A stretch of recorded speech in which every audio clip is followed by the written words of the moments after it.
안녕하세요. 오늘은 3단원 근로자의 권리와 보호에 대해서 함께 학습해 보도록 하겠습니다. 우리는 지금 계속 그 인권을 보장하기 위해서 헌법이 어떻게 그 인권을 보장하고 있는지를 쭉 배우고 있어요.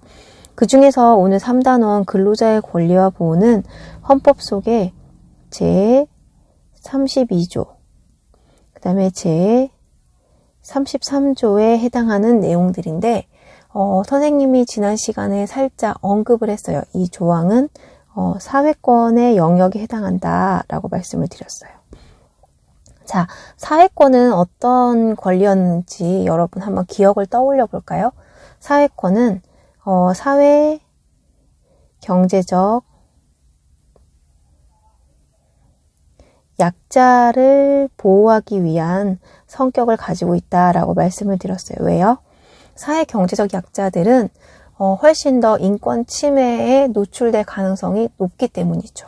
그래서 그들은 특별한 보호가 있어야지만 인권 침해에서 벗어날 수 있기 때문에 이들을 보호하기 위한 기본권이 바로 사회권이었다라고 설명을 드렸어요. 그래서 오늘 배울 이 근로자의 권리와 보호도 바로 사회권 영역에 포함되는 이유가 뭐냐면, 자, 근로자의 뜻이 먼저 우리 교과서에 나와 있거든요. 자, 보시면은, 근로를 제공하는 사람이에요. 이 로자는 노동할 때의 로자거든요. 그래서 노동을 제공해서 임금을 받아 생활하는 사람을 근로자라고 해요. 그러면, 이 근로자가 있고요. 이 근로자의 노동을 사용해서 돈을 버는 사람을 우리 헌법에서는 사용자라고 하는데, 바로 이런 사람들이 회사 사장님이나 아니면 자본가가 되겠죠. 자, 근로자와 사용자 중에서 누가 더 약자에 해당하죠? 바로 근로자가 약자에 해당하죠. 그래서 이 사회권의 보장 대상에 이 근로자도 포함이 되는 겁니다.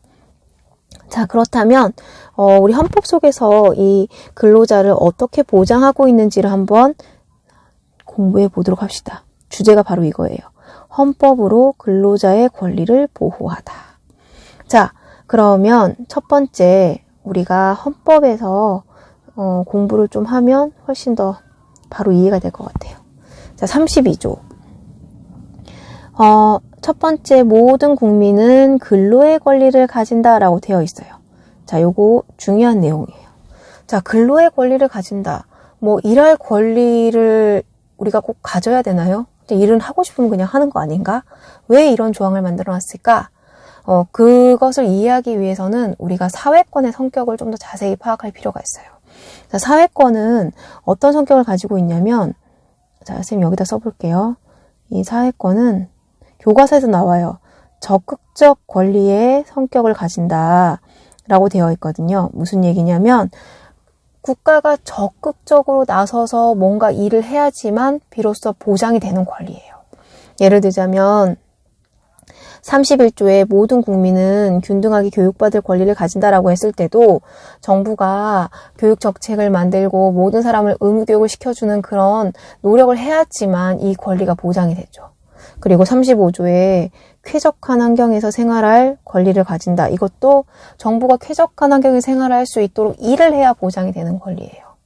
그러면 지금 배우는 32조의 이 근로의 권리도 뭐냐면 정부가 모든 사람이 일하고 싶을 때 일할 수 있도록 노력을 해야 보장되는 권리란 뜻이에요. 자, 그러면 봅시다. 여기 뒤에 뭐라고 되어 있는지. 국가는 근로자의 고용은 일자리거든요. 일자리 증진을 위해서 뭐 해야 된다? 노력을 해야 된다라는 말이에요.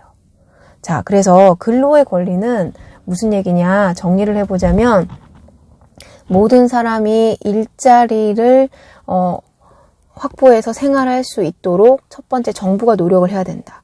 그리고 두 번째는 그것을 우리 국민들은 정부에 요구할 수 있다라는 것을 의미하고 있어요. 자, 근로의 권리는 일할 권리가 있는 사람 없는 사람을 구분하기 위해서가 아니라 정부가 열심히 일자리를 제공해주기 위해서 노력을 해라 라는 의미를 가지고 있다라는 거 잊지 마시기 바랍니다. 자, 그리고 두 번째, 근로 조건의 기준은 인간의 존엄성을 보장하도록 뭘로 정해서 운영한다? 법률로 정해서 운영한다라고 되어 있어요. 이거 굉장히 중요하죠. 자, 그래서 법을 만듭니다. 무슨 법을 만들까요? 바로 근로기준법을 만듭니다. 자, 이 근로기준법에서 만든 이 근로조건은 어떤 내용이냐면 이 근로자들이 인간의 존엄성이 침해되지 않는 최소한의 선을 제시해 주고 있어요. 그래서 이 기준보다 더 나은 조건에서 일할 수 있도록, 이 기준보다 더 낮은 조건에서 일을 하게 되면 인권이 침해될 가능성이 있기 때문에 최소한의 조건을 정해놓고 근로자들이 어떤 열악한 환경에서 일하지 않도록 보호하기 위함인 거죠. 자, 그 다음에 세 번째가 뭐냐면 이제 33조에 근로자는 약자이기 때문에 1대1로 사용자와 대치하게 되면 당연히 약자라서 질 수밖에 없어요. 그래서 근로자들은 뭐 할 수 있다? 함께 모일 수 있다. 그리고 함께 모여서 협상할 수 있고, 만약에 협상이 잘 안 되면 단체로 행동할 수 있는 권리. 그래서 이 세 가지를 뭐라고 하냐면 노동 3권이라고 하거든요. 이 노동 3권을 보장한다라는 것이 이 33조의 핵심입니다. 자, 그러면 지금 우리가 헌법에서 보장하고 있는 노동자, 근로자의 권리 세 가지 핵심을 정리해 보자면 선생님이 별표 친 요 세 가지가 되겠죠. 자, 이거 색깔을 좀 다른 걸로 할 수 있을까? 자, 요걸로 바꿔보자. 자, 세 가지. 첫 번째 뭐라고요? 우리는 근로의 권리가 있기 때문에 정부가, 국가가 뭘 해야 된다? 일자리를 만들 수 있도록 노력을 해야 된다. 그리고 일자리를 제공해달라고 우리는 요구할 수 있다. 이게 첫 번째 내용이고요. 두 번째는 뭐냐면 근로기준법을 통해서 최소한의 근로조건을 정하고 그래서 우리가 인권 침해되지 않도록 해준다라는 거. 그 다음 세 번째가 뭐예요? 근로자는 약자이기 때문에 단체로 행동할 수 있도록 권한을 부여하는데 이걸 뭐라고 부른다? 노동상권이라고 부른다. 자, 요 세 가지를 반드시 여러분 기억해 두시면 되겠어요. 자, 이거를 우리 교과서에서 좀 더 자세하게 정리해 보도록 합시다. 자, 첫 번째 지금 근로의 권리 나오죠. 자, 첫 번째 근로의 권리. 자, 이 근로의 권리의 뜻은 뭐다? 정부는 일자리를 제공하도록 뭐해라? 노력해야 된다. 이걸 의미한다고 했죠. 두 번째는 뭐예요? 최소한의 근로조건을 명시해서 근로자가 인간 존엄성을 잃지 않도록, 인권을 침해당하지 않도록 근로자의 존엄성을 보장하고 그 다음에 이걸 좀 더 구체적으로 보장하기 위해서 무엇을 만들었다? 근로기준법을 만들어서 제시하고 있다라는 거. 그 다음에 세 번째가 33조에 무엇을 보장하고 있다? 노동 3권을 보장하고 있다. 이렇게 설명이 나와 있었죠, 선생님이. 자, 두 번째 근로조건. 이 근로조건은 근로자가 노동력을 제공하는 조건인데 자, 여기서 뭐라고 되어 있죠? 예, 최소한의 근로조건이 보장되어야 된다. 그래서 무엇을 통해서? 법률을 통해서 최저 기준을 제시하고 있다라는 거. 자, 그 다음에 세 번째가 무엇을 보장하고 있다? 노동 3권을 보장하고 있다. 왜? 약한 위치에 있는 근로자는 대등한 위치에서 하려면 어떻게 해요? 단체로 행동해야 된다. 그래서 뭘 만들 수 있게 해준다?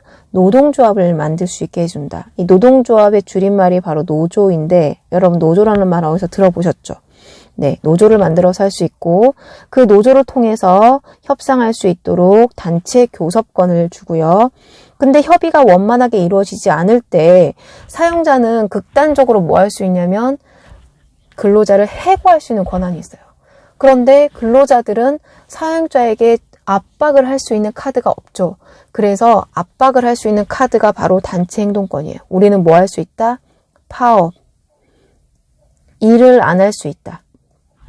자, 사용자는 해고할 수 있는 권리. 그 다음에 노동자는, 근로자는 반대로 뭐 할 수 있다? 일을 안 하고 파업할 수 있는 권리. 그래야 대등하겠죠. 네, 이런 권리를 보장하고 있다는 거.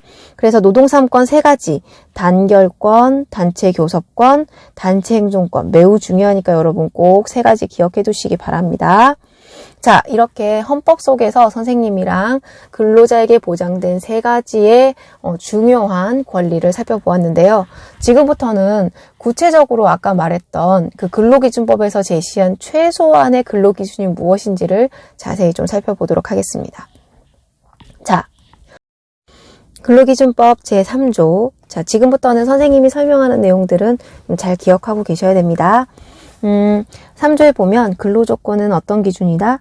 최저 기준이다 라고 되어 있죠. 자, 이게 뭐냐면 가장 낮은 수준의, 가장 열악한 수준의 조건이니까 이것보다 더 열악한 조건으로 근로계약을 맺으면 된다, 안 된다?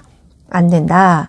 그래서 이 기준에도 못 미치는 더 열악한 근로조건이라면 이건 어떻게 된다? 15조에 무효로 한다 라고 되어 있어요. 자, 17조에 근로계약을 체결할 때 반드시 들어가야 되는 내용들이 4개가 있는데 그 내용이 뭐냐? 첫 번째, 돈을 얼마나 줄 거냐? 두 번째, 일은 몇 시간 할 거냐? 세 번째, 휴일은 언제 쉬느냐? 그 다음에 내가 쉬고 싶을 때 휴가는 언제 받을 수 있느냐? 며칠을 쉴 수 있느냐? 이런 내용들이에요. 자, 휴일과 휴가가 여러분들이 좀 궁금하실 것 같은데 휴일은 쉽게 말해서 회사가 쉬는 날. 즉, 우리 그 토요일, 일요일 기본적으로 쉬잖아요. 토일 쉬고 공휴일 쉬고 이러잖아요. 그죠? 네, 토일, 공휴일. 그 외에 뭐 창립기념일 이렇게 회사가 쉬는 날은 당연히 내가 쉬어야 되죠. 그죠? 그래서 이걸 반드시 명시하는 이유는 뭐냐면 휴일인데 내가 나와서 일을 해야 된다라고 하면 뒤에 나오겠지만 특별한 임금을 더 받아야 합니다. 왜냐하면 쉬는 날 나와서 일을 해주는 거니까. 그리고 휴가는 뭐냐면요. 회사는 일을 하는데 나만 따로 쉬는 날. 우리가 개인적인 사정으로 회사에 못 나갈 수 있잖아요. 그럴 때 쓰는 것이 바로 휴가거든요. 이것도 내가 근로시간 며칠 중에 얼마를 휴가로 받을 수 있는지 그런 것들은 권리라는 겁니다. 여기서 유급이라고 하는 것은 임금을 깎지 않고 쉴 수 있는 권리를 말하는 거예요. 자, 이런 것들이 반드시 명시가 되어 있어야 된다라는 거고요. 이게 명시가 되어 있지 않으면 근로계약서에 잘못된 계약서라는 겁니다. 자, 다음. 그럼 근로시간은 가장 몇 시간을 일해야 되느냐라고 했을 때 40시간을 초과할 수 없다라고 되어 있어요. 일주일에. 자, 그리고 1일 근로시간은 8시간을 초과할 수 없다. 즉 무슨 말이냐면 하루에 8시간이 최대 근무 시간이라는 거예요. 일을 많이 하면 많이 할수록 우리는 근로시간이 우리 근로조건이 열악해지기 때문에 이때는 최대한 많이 할 수 있는 근로시간을 딱 정해놓고 있어요. 그리고 그 이하로 일을 할 수 있도록 합니다. 자, 그러면 우리가 월화수목금 하면 5일이잖아요. 5일인데 하루에 일할 수 있는 시간은 8시간이 최대니까 그럼 일주일에 몇 시간 나와요? 네, 40시간 나오죠. 그래서 기본적으로 근무하는 시간은 40시간. 그런데 아까 쌤이 얘기했던 것처럼 회사의 휴일인데 회사 일이 너무 바빠서 굳이 회사에 나와서 일을 해야 될 때가 있다. 그럴 때는 우리가 연장근무라고 하거든요. 연장근로. 그럴 때는 일주일에 최대한 몇 시간 일할 수 있다? 12시간. 그럼 원래 기본적으로 한 주에 40시간 일할 수 있는데 연장근무 12시간을 포함하면 근로자가 일할 수 있는 주당 최대 근무 시간은 52시간이 됩니다. 자, 요거 시험에 잘 나오니까 꼭 기억해 두시기 바랍니다. 자, 우리 쉬는 시간은요. 8시간인 경우에는 1시간, 4시간인 경우에는 30분. 자, 여러분들 점심시간이 1시간인 이유가 뭔지 아세요? 바로 우리가 8시간 공부하기 때문이에요. 자, 그래서 보통 회사 다니는 사람은 오전 9시에 출근을 하고 12시부터 1시까지 1시간 쉬고요. 그리고 8시간을 채우려면 몇 시에 퇴근해야 되겠어요? 이건 일하는 시간이 아니니까. 예, 오후 5시가 아니라 오후 6시가 되어야 8시간이 됩니다. 그래서 오후 6시 이후면 차가 많이 밀리는 거예요. 자, 그 다음에 휴일은 어떻게 하냐? 일주일에 1회 이상 쉬는 날을 줘야 된다. 그리고 만약에 아까 선생님 말했던 것처럼 휴일에 나와서 근로를 할 때 이 연장 근로 하면 이거는 8시간 이후에 야간으로 근무하는 것도 포함하고 휴일에 나와서 일하는 것도 포함을 하거든요. 어쨌든 휴일에 나와서나 또는 야간으로 근무할 때는 수당을 추가적으로 더 많이 받아야 되는데 그게 뭐냐면 100분의 50 이상을 가산한다. 그 말은 원래 1시간당 임금이 1만 원인데 연장 근무를 하거나 휴일 근무를 할 때는 1시간당 얼마를 받아야 되는 거예요? 50%를 가산해야 되잖아요. 그래서 1만 원의 50%가 5천 원이죠. 그래서 15,000원을 1시간 수당으로 받아야 된다. 이런 소리가 되는 거죠. 자, 그러면 다음 볼까요? 이번에는 청소년들에 대한 어떤 여러분들에 대한 근로기준 나와 있네요. 자, 64조 볼게요.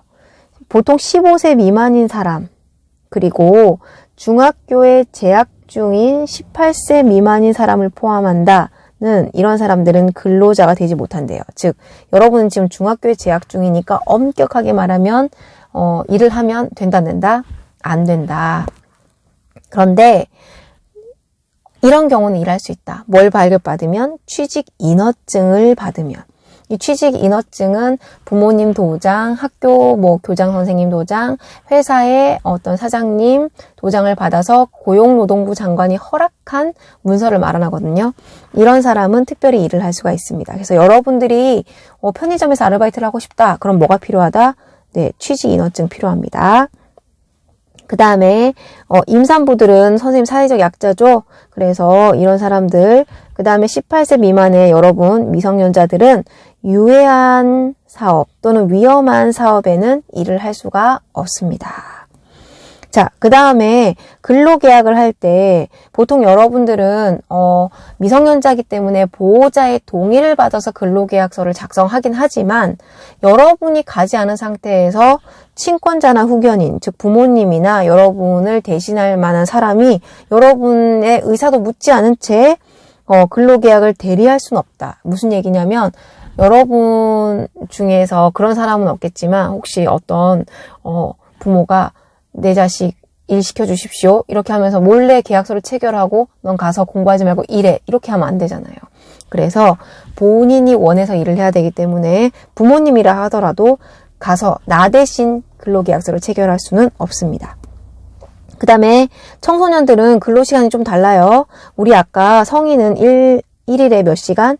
8시간이었잖아요. 그런데 청소년들은 7시간. 그래서 한 주는 7 곱하기 5니까 35시간이 최대 근무 시간입니다. 그리고 연장 근무는 일주일에 몇 시간 가능해요? 네, 5시간 가능하므로 하루에 최대 근무할 수 있는 시간은 이렇게 되겠죠. 일주일에 최대 근무 시간은 35시간 플러스 연장 근무 5시간에서 네, 40시간이 되겠습니다. 아까 일반 근로자들은 몇 시간이었죠? 52시간이었죠. 청소년들은 40시간입니다.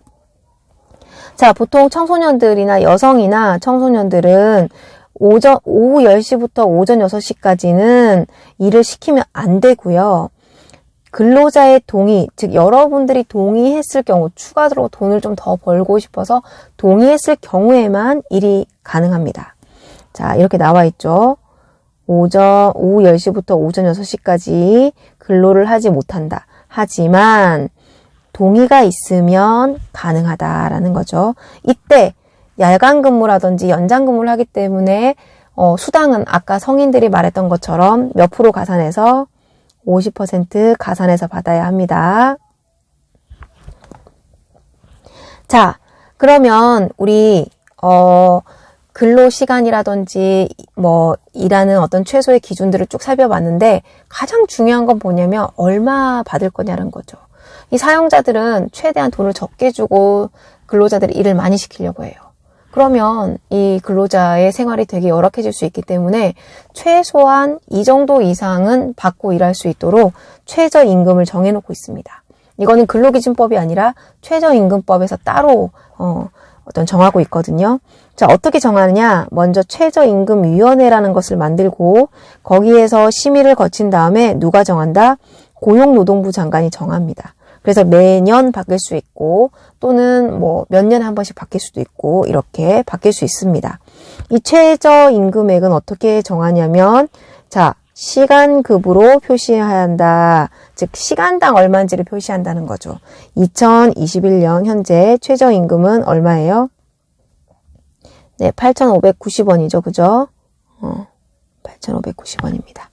자, 요렇게 최저임금이 정해놓고 요거 이하로는 받고 일하지 않도록 이 최저임금을 이제 어기고 더 낮은 금액을 주면 이거는 불법이라는 거예요. 신고해서 여러분들이 받으셔야 한다는 겁니다. 자, 그러면 우리가 해보자 활동을 한번 하면서 정리를 해봅시다. 청소년이기 때문에 특별히 보호받는 권리는 무엇인지를 찾아보자 라고 했어요. 자, 청소년이기 때문에 근로시간이 어때요? 훨씬 더 작죠. 그죠? 그 다음에 위험한 일이나 유해업종 못한다고 했었죠. 그리고 또 뭐가 있었어요? 청소년이기 때문에 근로자의 어떤 계약을 할 때는 부모님의 동의는 필요하지만 뭐는 못한다? 대리 계약은 못한다. 그런 걸 빼면은 나머지는 성인과 임금도 똑같이 받아야 되고 그 다음에 뭐 다쳤거나 이랬을 때 보상을 받는 것도 똑같습니다. 자, 고용노동부에서 청소년 알바 10개명을 찾아 참고해보자 라고 돼 있는데 그래서 선생님이 이 영상 하나를 준비했어요. 우리 영상을 한번 먼저 보면 여러분들 그 정리하기가 훨씬 더 좋을 것 같아서 지금 선생님이 영상을 한번 재생을 해볼게요. 선생님이 그 영상을 보여드리려고 했더니 저작권에 걸려서 보여드릴 수가 없어서 링크를 따로 알려드리도록 할게요. 그거를 여러분 꼭 보시면 아까 선생님이랑 수업했던 내용이 정리가 쫙 될 것 같아요. 자, 그러면 우리 마지막을 빨리 향해서 가보도록 합시다. 자, 이제 노동권이 침해되었을 때는 어떻게 구제를 받느냐라고 하는 건데 이 노동권 침해에 대해서는 두 가지의 사안이 나옵니다. 첫 번째가 바로 부당해고라는 거고요. 두 번째는 뭐냐면 부당노동행위라는 것이 나와요. 자, 이 두 가지를 구분해서 여러분이 이해를 하셔야 됩니다. 먼저 부당해고에 대한 이야기를 해볼게요. 자, 부당해고라고 하는 것은 뭐냐면 갑자기 해고 통보를 받는 거. 자, 정당한 사유 없이 근로자를 해고할 수 없는데 정당한 사유가 없이 근로자를 해고할 때 우리는 뭐라고 한다? 부당해고라고 한다. 그럼 그럴 때 우리가 어떻게 이것을 보상받아야 되느냐? 그리고 어떤 경우가 부당해고인지를 좀 정확하게 알 필요가 있을 것 같아요. 그래서 우리가 근로기준법에 나와 있는 이 부당해고가 무엇이며 이때 어느 조건에 해당하면 부당해고인지 해고를 막는 방법 그리고 이거를 해결하는 방법 찾아보도록 하겠습니다. 자, 근로기준법의 제23조에 근로자에게 정당한 이유 없이 해고뿐만 아니라 나오지 마. 그 다음에 임금 깎을 거야. 그 다음에 다른 데로 옮겨. 이런 것들이 전부 다 부당해고에 해당해요. 그래서 부당해고 등이라고 한다라고 되어 있습니다. 자, 그러면 부당해고가 안 되려면 어떻게 해야 되느냐? 먼저 사유가 분명해야 됩니다. 사유가 분명해서 30일 전에 예고를 해야 합니다. 그리고 30일 전에 미처 빨리 말을 못했다. 그러면 한 달치 임금을 지급하면서 어쩔 수 없이 해고한다고 이야기를 해야 합니다. 첫 번째, 30일 전에 해고를 예고하지 않은 상태에서 자, 그럼 정리해 볼까요? 부당 해고는 어떤 경우냐? 1. 정당한 사유 없다.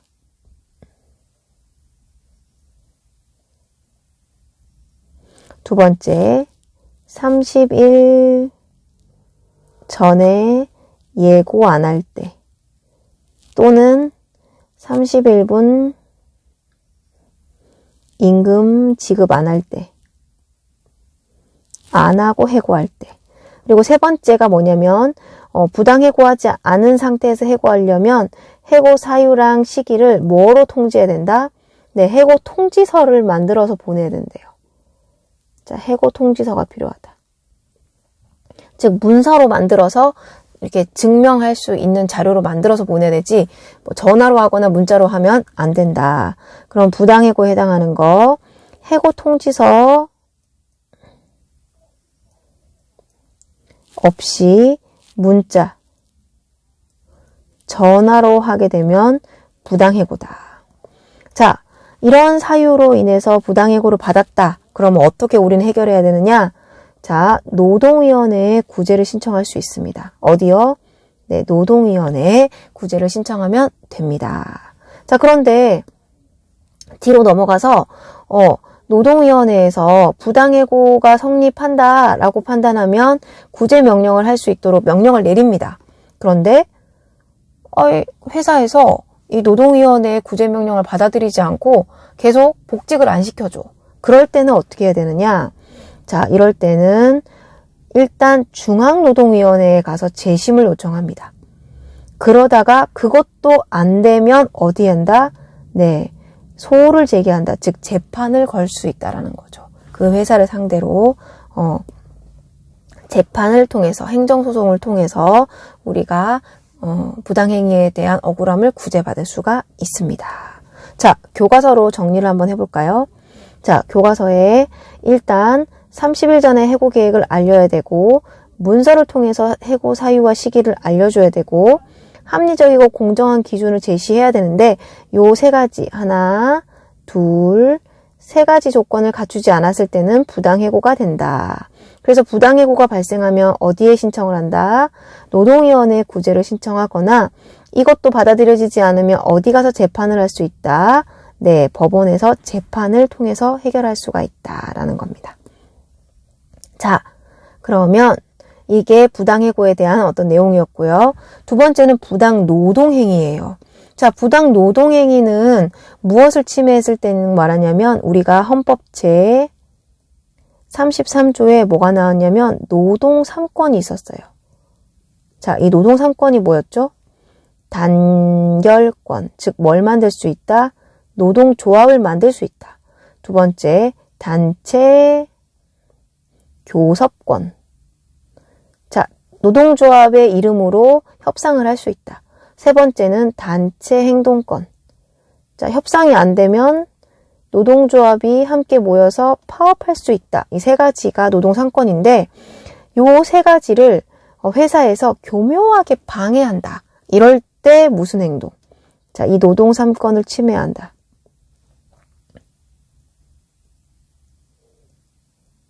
또는 방해한다. 자, 이러면 우리가 이걸 뭐라고 부른다고요? 부당노동행위라고 부릅니다.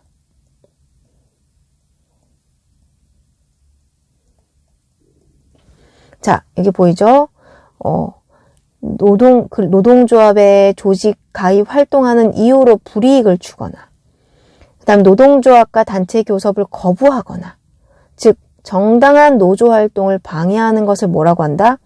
부당노동행위입니다.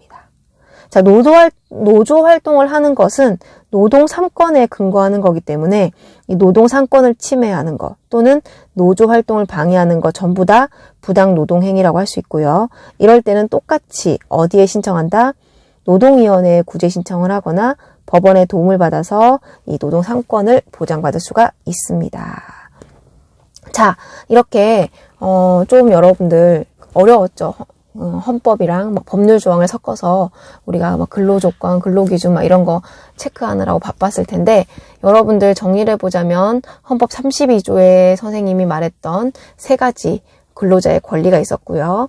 그 다음에 근로기준법에서 제시하는 어떤 근로자의 근로기준 여러분 정리하시고요. 그 다음에 청소년에게 해당되는 근로기준 정리하시고요. 그 다음에 부당해고와 부당노동행위에 대한 내용들 정리하시면 되겠습니다.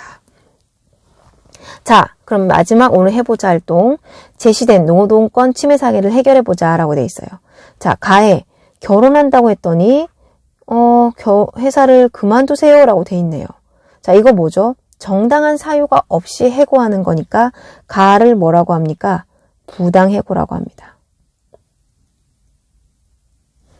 자, 나를 볼까요? 노동조합에 가입하면 회사를 그만두겠다는 계약서를 쓰고 하래요. 자, 이건 뭐예요?